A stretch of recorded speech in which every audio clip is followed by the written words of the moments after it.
Right now we're joined by Ann Coulter, AnnCoulter.com. Ann, now the one last hope for the Democrats seems to be a guy who was a Republican last time I checked, Mike Bloomberg. And the few things that he did right in inheriting the great job Giuliani went after, now he's apologizing over. Someone explain this to me. Yes, thank you. Exactly right. The complaint from sane people with common sense is that he apologized for it, not that he defended it. Right. Thank you. I mean, the stop and frisk policies and other really great policies that, thank God, Rudy Giuliani brought into that cesspool of New York. I lived there during David Dinkins. It was a nightmare. Yeah. Giuliani came in, did a great job. Bloomberg inherited it, promised to keep it, and now it's his greatest sin, according to the Democrats. Yes, and idiot Republicans just taking, any opportunity for a cheap shot. So, you got this slight strategic advantage, but we'll lose the war. No, it was magnificent. I mean, I've often said, which is why I can't have any criticism for Giuliani. The two politicians, the two people in my lifetime, who changed my life and the lives of all Americans dramatically for the better, were Ronald Reagan and Rudy Giuliani. Ronald Reagan by winning the Cold War, and Giuliani showing that the ungovernable city could in fact be governed just by applying, the crime policies that have been advocated forever by the likes of James Q. Wilson at Harvard. Stop and frisk wasn't the only thing they were doing, but that was a huge part of what brought down the murder rate because, as Bloomberg explains, okay, admittedly indelicately, but are you going to be mad at the guy for being a blunt talker when he saved tens of thousands of black lives? See, that's the key. When you say he brought down the murder rate, the victims that he was saving were other black people in New York. How was that racist? Which he said in his remarks, by the way. Yeah. This isn't, us coming back in and prettying it up later. He said that in New York, about 95% of the murder suspects and the ones identified by witnesses and the victims, well, not the victims, obviously, in the case of murder, 95% are young minority men between the ages of, I think he said, 14 and 25. Okay, is that ageist? Is that sexist? No, it's what's known as a fact. And about 95% of the victims are the same, young minority men.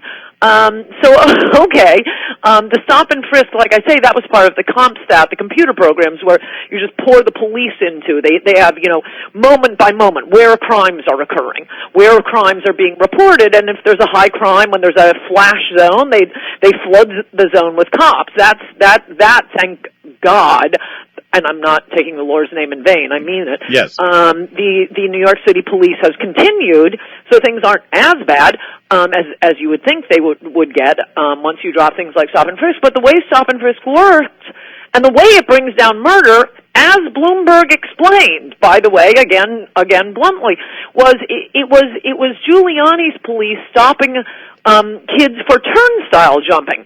For one thing, there's the general public order idea. People don't feel like this is lawless. I can do whatever I want to. I'm going to start spraying graffiti. But for things like spraying graffiti, open container laws, probably loitering, definitely turnstile jumping. Yes. They would stop, talk to them, and in many cases frisk them. Well then, as Bloomberg said, that meant they had to leave their guns at home. Right. I'm going to be frisked. So you have the guns off the street.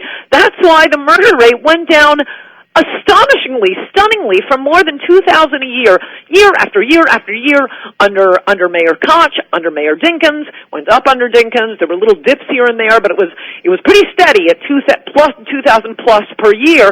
Under Giuliani, I think his last year in office, it was down to about 600. Everybody thought this is unbelievable. Life is possible in this city again. Yeah. The kids move into Brooklyn, and then amazingly, Bloomberg cut that in half, saving, as I say in my most recent column, at a bare minimum, 20,000 black men are alive in New York City today who would not be but for Giuliani and Bloomberg's crime policy. Yeah, and for explaining the policy, he's being called racist. Well, and again, listen, there are conservatives who are jumping on this, but it's, of course, they're stirring the pot because they're trying to show the hypocrisy of the Democrats and trying to hurt his case. But on the policy, obviously, it was absolutely correct, and history bears that out. Yeah, they should attack him for, the social justice warriors within the Democratic Party are just going to kill them. It was the same thing with his tape that came out where he explained what blew up the stock market and cost Americans whatever it was, billions of dollars with the bad mortgages going out because the government forced banks to stop having normal the sorts of things they look at for creditworthiness. Once they have to drop them in order to give more mortgages to the favored minorities, well, okay, then yuppie house flippers can move in. The lowered standard is a lowered standard.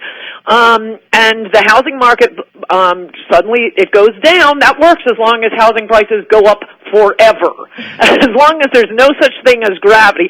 Housing prices fall, but because the way these things are sold, they get bundled, all the mortgages get bundled together. That's why it hit everybody, anybody with any stocks, any investments, they were all bundled together. The crap mortgages and the good mortgages. That's what blew up the economy. Bloomberg explained it perfectly well, perfectly accurately, and now they're upset about this. And I'm just sitting back thinking, okay, so any Democrat president or candidate for president, if he says something that's true, then, sorry, Democratic voters, we're out. That's it. Right. Well, and every Democratic candidate, including Michael Avenatti. Now, he's been found guilty on all counts in this Nike extortion trial. The big question is, will this, in fact, hurt his chances on Super Tuesday? Yeah, I just tweeted out. The good news is he can pardon himself when he becomes president. Exactly. What I've noticed is, right, just before I called into you, the news just broke in the past hour. Oh my gosh, they are not covering it on CNN and MSNBC. CNN just did a long segment on, it was a sweet little human interest story, but I don't know, some guy in LA who started a basketball league for inner city youth and we're chit-chatting with him. It's a nice little story for a slow news day. Yes, but this is anything but a slow news day. I know. In fact, let's remind everyone how they treated Avenatti just a year ago. He's Donald Trump's worst nightmare. Michael Avenatti. Joining us once again is Michael Avenatti. Let's bring in Michael Avenatti. Michael Avenatti. Michael Avenatti. Michael Avenatti. They couldn't get enough Avenatti, Ann. It goes on, and you're right. No mention of him today. That's... No, not a lot of coverage today. You have a great Valentine's Day. Do you have big plans with your sweetheart? Well, yes, I do. It's my favorite holiday. Is it? Because I'm told it's invented by Hallmark just to make men feel bad and spend money. Well, the men spending money is always good. Enjoy yourself, and we'll talk to you next week. Happy Valentine's Day. Bye-bye. You too.